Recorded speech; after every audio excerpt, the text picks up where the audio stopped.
Merci na bino nyonso bozali kolanda biso na Kinshasa mpe mokili mobimba tolobi Nzambe ya Pasteur Baruti azala na bino azala na biso elongo bozali kolanda bongo émission na bino Docteur Jésus émission oyo kotombolaka kombo ya Yesu Christo na ministère ya Révérend Baruti Kasongo Léonard. Vous qui nous suivez dans vos maisons, recevez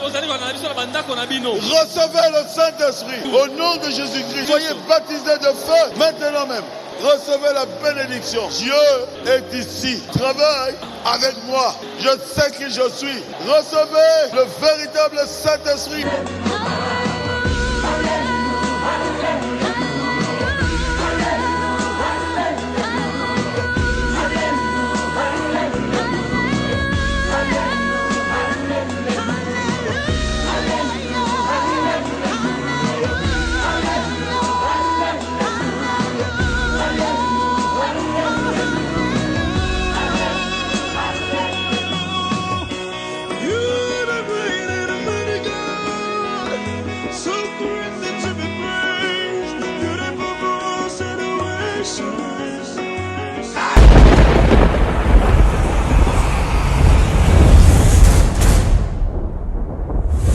Nalobi nazali na série ya ba émission o na bandakaka kolongola bagon puisque il faut toute la vérité na place ya vérité soki Nzambe na biso azana bomo il faut tatole ki azana bomo puisque Nzambe na biso akufa te et puis nalobaka na kati ya émission oyo to komi na moment ya troisième poule.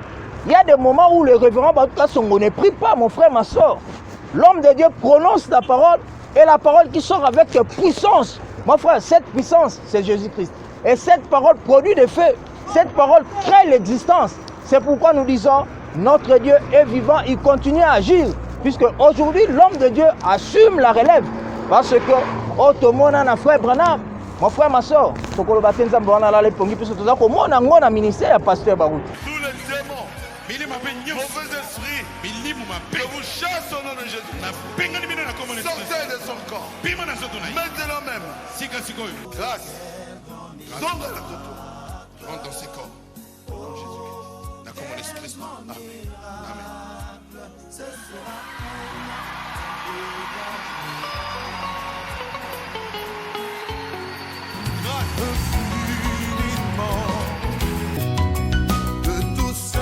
Sors de cette femme. Bima libanda moi soué. Satan, laisse-la tranquille. Satan, elle est guérie au nom de Jésus. Amen.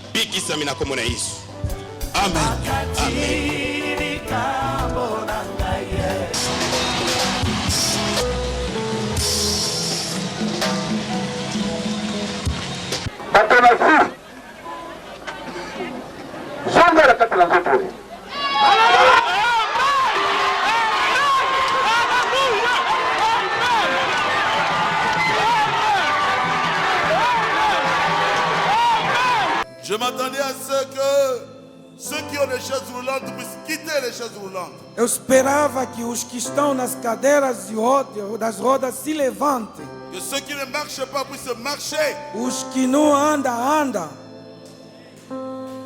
Au nom de Jésus. Em nome de Au Jesus. nom de Jésus. Em nome de Au Jesus. nom de Jésus. Em nome de Au Jesus. nom de Jésus. Em nome... Ele saiu da cadeira das rodas. Ele saiu. Aleluia. Aleluia. Obrigado. Anda. Anda. Merci, maman. Sors de ce corps. Au nom de Jésus. Satan, tu as échoué. Tu n'as plus le droit de revenir dans ce corps. En tant que serviteur de Dieu, je t'ordonne de ne plus revenir dans ce corps. Sœur Dorel, lève-toi au nom de Jésus. Dieu est capable de faire tout ce qu'il dit, il fera. C'est fort. Je t'ordonne de quitter ce corps. Au nom de Jésus-Christ, sors de cette femme. Je te chasse de ce corps. En tant que serviteur de Dieu, sors de ce corps. Au nom de Jésus, elle est libérée. Lève-toi, ma soeur. Dieu est capable de Jésus faire.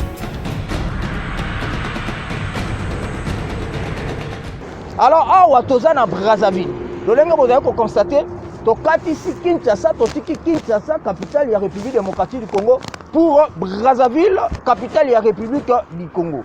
Awa toye kozwa ba témoignage mon frère na sepena kobanda na témoignage ya liboso peut-être yo monaka ceux qui obali olobi non mokilo nyonso na meme yango na mapeka. Non mon frère, le diable combat les mariages. Famille oyo papa abali mwasi na ye pilo libala kitoko mais bakoti na libala babotaka te. Première année, deuxième, troisième, tina sixième année, bana bayaka te. Maman komi objet, il y a critique dans la famille. Nous sommes des Africains, vous connaissez bien. Quand une femme a kobota te, ndenge créaka, moi ba résistance, ndenge créaka, moi polémique. Alors maman était vraiment découragée pour akabola libala. Alors ba ken à hôpital, maman Rosie batala boye, ba miom trompe bouché. La médecine moderne, moi ça boya kobota te. Batala côté à papa. Papa eloko ici te. Semence mal et koki ko reproduire te. A koki ko joa mwana te suite ya maladie moko abela na bo mwana. Alors et baby ça ba semence na. Mais mon frère, Nzambe oya sala nzoto na moto. Nzambe oya sala ba organi nyonso na kati na nzoto. Et le Dieu du révérend Batuka Songo a yebi comment le corps fonctionne. Mon frère, à côté côté, à côté que la sonité, à côté que la candidate puisque à cause ça la mabe pour ne pas profiter dans mon année. Yango tolobi, biso tolanda ka ba témoignage. To katisi Kinshasa pour Brazzaville pour na ko témoignage oyo. Na lobi couple o ba comme na bana 5. Babane ko botate. Médecine lobi no mobile a kotika ko botate tata mokolo moko. Mais l'homme de Dieu le révérend Batuka Songo aya campagne awa. Na 2007, pasteur Baouta Zaki na Brazzaville parce que hier on a évangélisé à Brazzaville. C'est l'ancien des anciens, le vêt général puisqu'il a évangélisé la République démocratique du Congo. Le révérend Batuka Songo a évangélisé Brazzaville. Et je crois bien que connaître à Brazzaville, bah yebi impact ya ministère pasteur Baouta awa. Moko ba miracle salman en 2006. Pasteur Baouta bondel pour na couple oyo azongi na ye. Ma yebi saki bango likambo moko. Soki na zongi Brazzaville nakuta bino na bana. Mais bango bazalaki désespéré. Mobala yebi kati ya motema na ya kotika kobota te ndenge ba déclaraki. Moi si pas yebi ke na kobota te suite ya problème à santé. Mais Nzambe wana o biso tomona ko sekwisa bakufi apesi bana na famille oyo. Alors tozozwa témoignage na bango. Papa za ko témoigner, maman za ko témoigner ndenge Nzambe pasteur Bauti apesi bango bana. Na 2007, pasteur Baouta Zaki na Brazzaville, suivez leur témoignage. Bon, on a tenu Nzambe na pesi merci mingi na oyo Nzambe asali na kati na biso.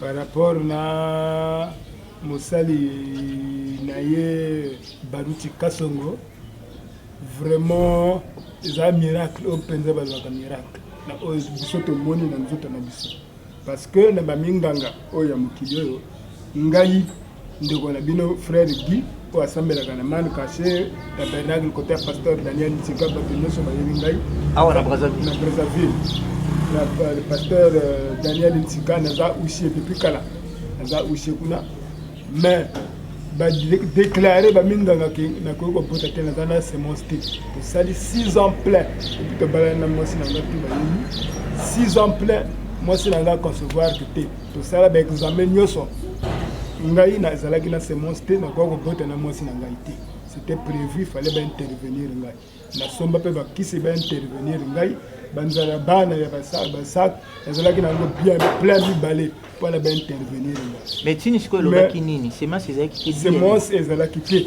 kati na ngai parce que na belaka na bomwana malade ya gono na traité kango te yango esalaki que infection na esalaka ba semence ekima na nzoto elongwa na nzoto donc malgré ba traitement sur traitement mais la bigaki te il fallait intervenir ngai mais na sima ba intervenir na sala ba na somba ba kisi pona ba intervenir ngai Nzambe asali grâce depuis que ça Nzambe a touché mosali ya Nzambe kombo Baruti Kasongo ayi ko sala campagne awa na 2007 lere ayi kosala campagne awa tozalaki mpe na campagne wana campagne elekaki me mokolo ya lomingo ezalaki dimanche côté ya pasteur Timothée ezalaki réunion spéciale na basali ya Nzambe mokolo wana lere tokenda kuna ngai na mwasi na nga tokei kuna mpona kozela pasteur Baruti Nzambe asali grâce totelemaki esika place moko oyo pasteur pe dès que asuninga na simbi pasteur Baruti na liboko na simba ye na loboko na mi papa oyo ezali mwasi na nga depuis tobalani esali mibu sambo nani toboti te pasteur alobi mwana landanga simba ngai ilanda ngai na kati ya sali wana ezalaki unique moko kaka basali ya Nzambe ba Ephésiens 4 nga nazala nga Ephésiens 4 te l'air na tokoti kuna bagarde oyo bazalaki zinga bapekisi mpona nati kofanda nati kolanda ye me nga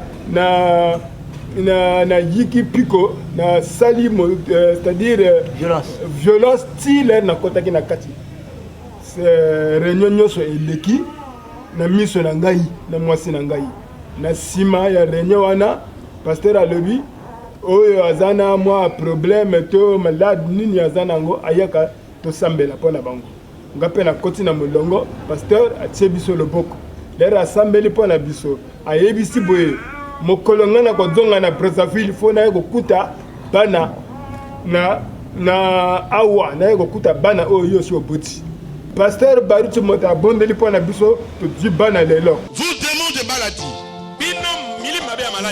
J'ordonne à tous les démons de maladie de quitter ces gens et d'aller dans les lieux arides au nom de Jésus-Christ. Tozwi bana lelo toyina bango mitano même pasteur Baruti oyo abondelaki mpo na biso tozwa bana asenga so na Nzambe na ye oyo apesaki biso bana apesa nga mosala oyo esengeli mpo na bokola bana oyo ye apesi ngai tala moke na molai oyo nazalaki nango ya kopesa bino bandeko na ngai nazofortifie bino boyika piko Nzambe akufa te Nzambe azali na bomo yo badéclaraki que oza na semence oyo ekokopesa bana te eza na vie te mais sikoyo ntango médecine edéclaraki bongo osantaki lolenge nini puis ogéraki yango lolenge nini yo moto de yo ozalaki obali bon na étant moto na mosuni oyo bien que nalembaki na mosuni mais nazalaki toujours na elikia oyo atindaka bato na mokili oyo ye moko Nzambe soki nani asilisi na yo te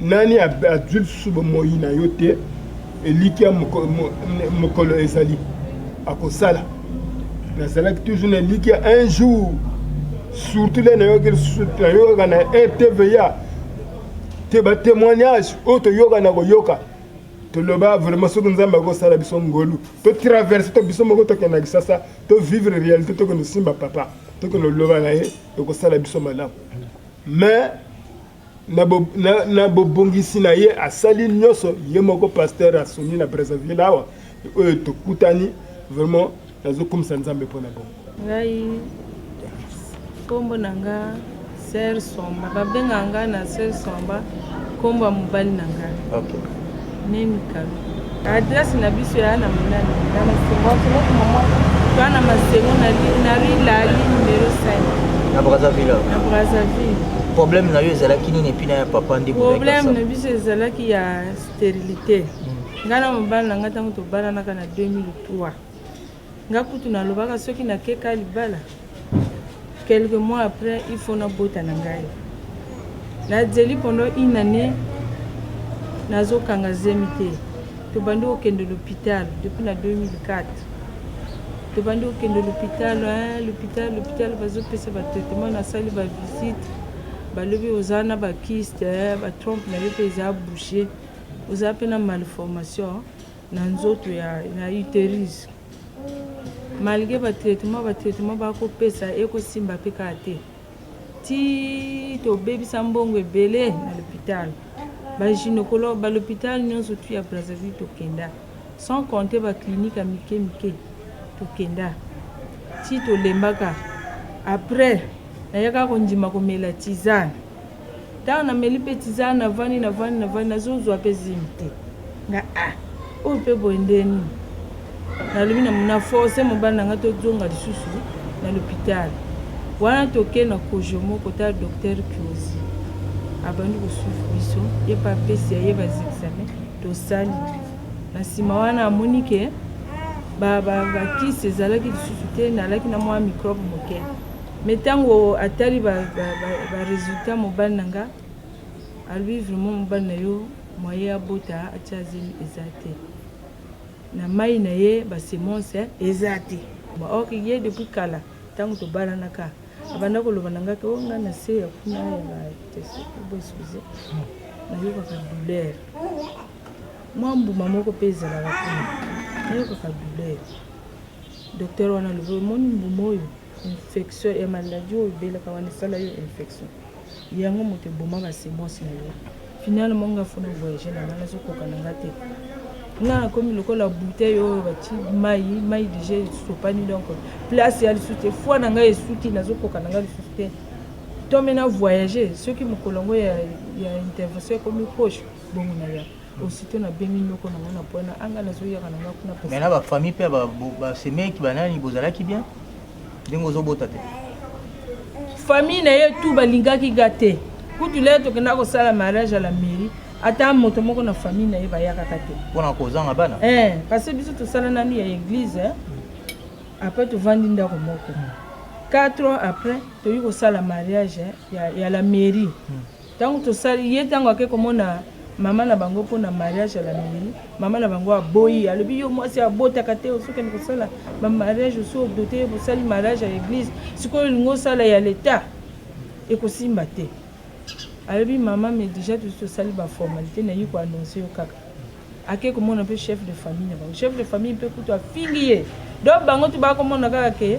ni mwasi moto abotaka te mais sikoyo zemi ozwaki ndenge nini obandela biso mpenza wana po ezala malamu compagne ya pasteur Baruti lere ekwei ye na frère oyo bakosalaka wana asambelaka na pierre de fete kote ya pasi mosala soki bawuti mosala bakati mosala bake compagne na omnisport chaque poko azoya kopesa nga basango pasteur Baruti ayi awa ana compagne nga kutu lelo nalaki surtout frère Brice alobi na ngaki compagne eza kuna tokende compagne na kepe kuna bato ebele compagne yango ekosila dimanche nga tellement que nalaki désespéré na banda komona kaka ke mais toke ba opérer mobali te même si toke compagne mais nakendaka na ngati nakolandaka na télé maintenant dimanche nalaki na ngapi na programme ya kokende te pasteur azalaki te nalaki na sorti na nga na lina na sala nakoma na mazala na rompo mazala tokutani na frère ale batu fuemisa ya sambelaka na pierre de fête atuni ngo ozokende wapi nga nazosala tour kotala paro kuna lobi pasteur Baruti ayakaki awa asalaki compagne lelo dernier jour lobi azokatisa yo ozaka kuna ozokende banzela mosusu fo okende kuna nga lobi wapi na pasteur Timote na wenze manzanza nga lobi nana biye kokende kuna te alobi tokende na ndako apesa yo biye ifo okende aprie mpona bino bokobota pasteur frère ale amemi nga tila ndako na ye tokoma na ndako na ye azwi 1000 fois apesi nga alobi sœur zwa taxi kende sika sikoyo wana ekoma deja ba 14 heures ntango nazwi mpe taxi nayeba mpe place yango te ye moto aexplike ngai nakomi place yango ya église ya pasteur Timote na libanda kuna bato bazalaki ebele place nazokende kozwa mwa libanga na vanda nakutani na sœur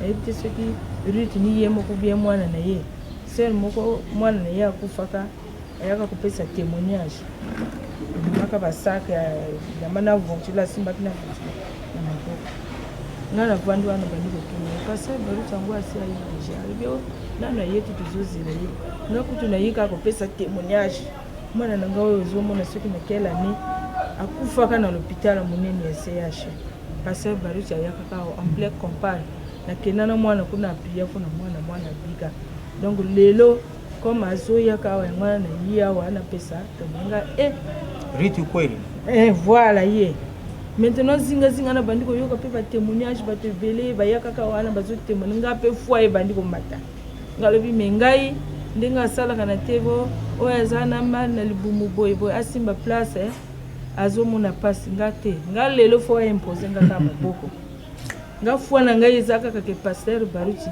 a impose biso maboko comme mobana nga azalaki te fallait na benga ina telefone alibi chéri sala miki yaka awa tozozela pasteur Baruti na te mais balobi bientôt ayaka na fula bato nga nazomona ondire nga na kokoka kokota te fo yaka yo comme ozalaka violo fo yaka pour que tokota na kati pasteur Baruti asomba ye pas eu taxi malama pa wana tokomi ba 16h tovandi wana ti tokomi okende ba 17h pasteur Baruti ayi ntango ye wana nalaka meme na mwana oyo nakobokola mwana ntuka na biso nazwaka ye na age ya 12 ans mama wana akoma jana ba 6 ans ye atikala kutu libanda biso tokoti nga na mobali bato ebele na basoldat bazalaki kuna babanda kopekisa o te lelo azosambela mpona bamaladi te lelo ezaka réunion ya baministre bino bozonga lelo mobali na ngai alobi tokende kaka tokota biso kaka na nsima ya seur wana comme ye ayika kopesa témoignage seke bakokotisa seur wana ke bakotisa biso mpe tokotisa tozokota bato ebele monde tozofofile ti tokomi na chere wana après balobi o te lelo akobondela mpona bamaladi te ndenge aza wana motu ezosala ye pasi kote awuti kobondela déjà donc lelo azosamela mpona bamaladi te bo batikali lobi nga lobi na mobala bazokosa lobi akovoyage na ye ifo lelo totimana kaka tomona kaka bakotisi pasteur na mwa bureau ya pasteur Chimbu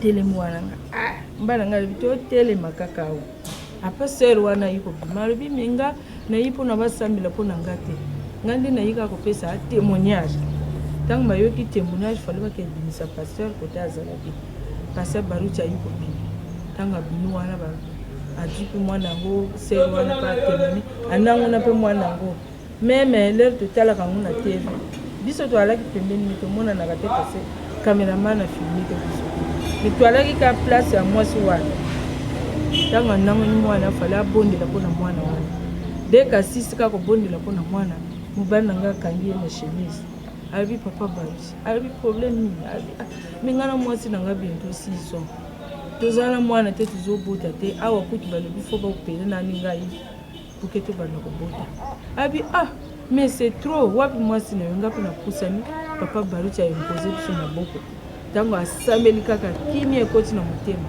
wana lere tobimbi kaka na meme je pense que on dirait puisque nazwaka zemi na 2008 wana déjà pasteur Baruti awuta déjà kobondela mpona biso mais mpona ngai na banda komona kaka ke malgré pasteur abondeli mais quand même il faut opérer nani parce que selon explication ya docteur que tant que balongoli eloko wana te mobali na yo moye ati azemi eza te donc nga na banda komona kaka ke pasteur asambeli c'est que intervention koleka bien après na nsima le bakopesa traitement nde tokobota mais na surtout kaki moment nakokende koteka moment nakoprépare voyage nanga nakende nga poino wana tika ye nani nakomo sentir ba malaise nzoto ça ne va pas on dirait fièvre on dirait pali on dirait banyama na mela bakisi ya ndenge na ndenge mpona boya kozonga kota docteur sinon akolobela likambo ya mobali nakomela ka bakisi kilikili nito nakomela ka bakisi kilikili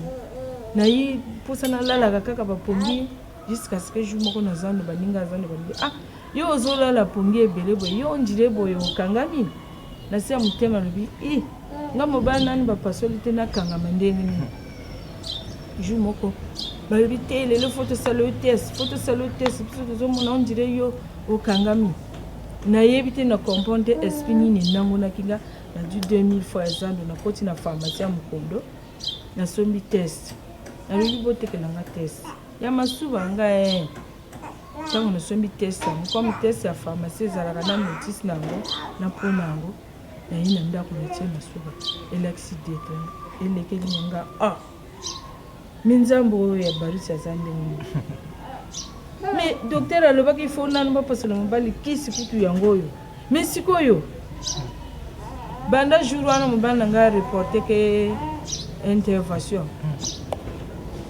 nalobi c'est pas la peine nalalaka lisusu na chambre nabimisa litoko nakoma kolala na nga na salon mais nalaki dessus donc fallait basala intervention mais basali lisusu bareporte donc nakomona ntina kolalaka lisusu na chambre jour nalalaki na salon heure moko na se soulager nazwi tige wana ya test nasali elakisi directeur nakoti mina na chambre nake kolamisa nga sheri lamuka ya kotela makambo nazomona oyo miracle to nini ye pas otukangaki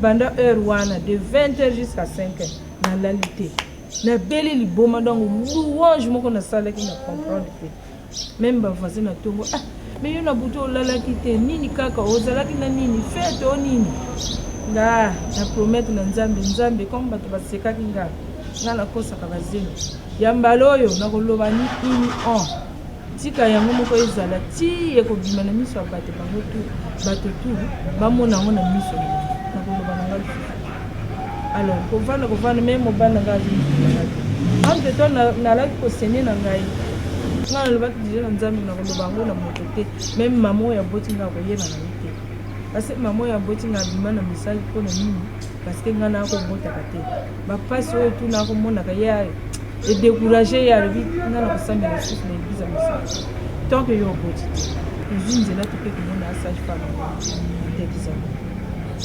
aconsulte nga alobi o madame mata batushe nga na komoboya nga komaka akisi mpo nga douleur nazokoka nga ndenge naza boya na explike ye mwanda tomema kutuna dossier ya baexamen oyo tobanda kosala na hôpital atali kutu yango te alobi mataka kuna na touche ntango na mati na mbeto ya touche na mais oza na zemiti nga mais bongo makili ezowuta wapi abi ezaka phénomène bato basi ebele bazalaka bongo parfois aza na zemi mais azoseli na ye eya problème te na kokomaka akisi ntango nayi kobima wana mobana nga tuninga balobi balobi na na zemi alobi c'est pas vrai ça na sali alobi comme bozondima te lundi lelo ya samedi lobi dimanche lundi bokende kosala échographie bongo boya kolakisa ngao dès que tobimi kana na liboso ya lopango ya mama de sage mobana nga apesi nga 12 000 alobi sika sikoyo ozwa taxi kende kosala échographie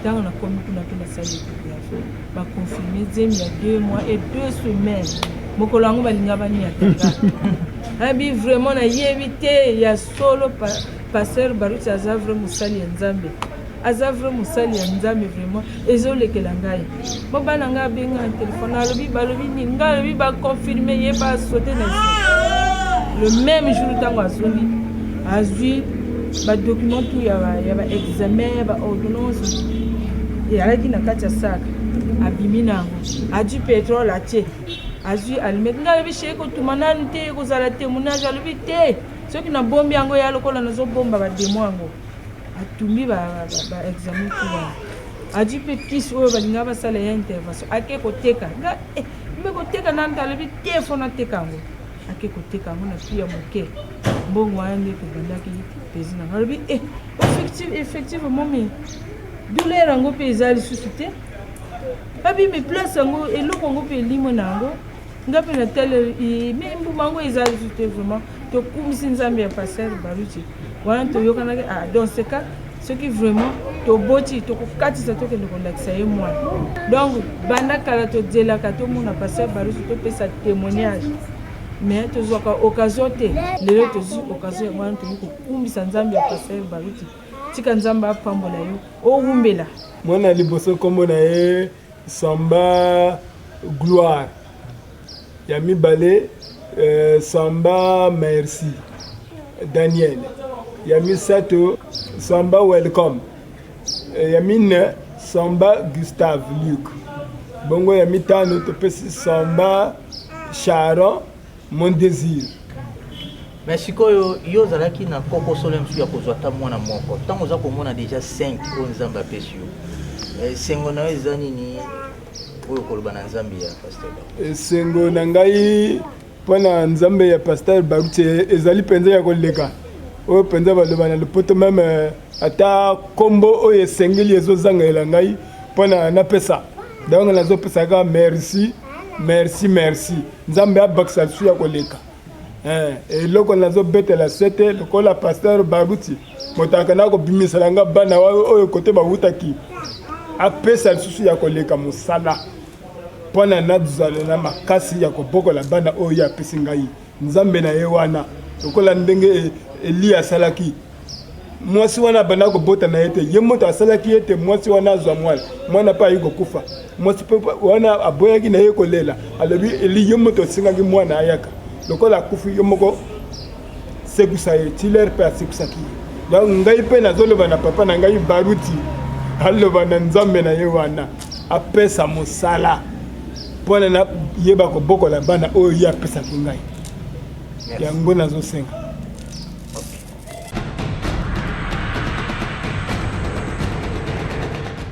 Et voilà, vous avez suivi le témoignage et je crois bien tous ces témoignages ont édifié votre foi.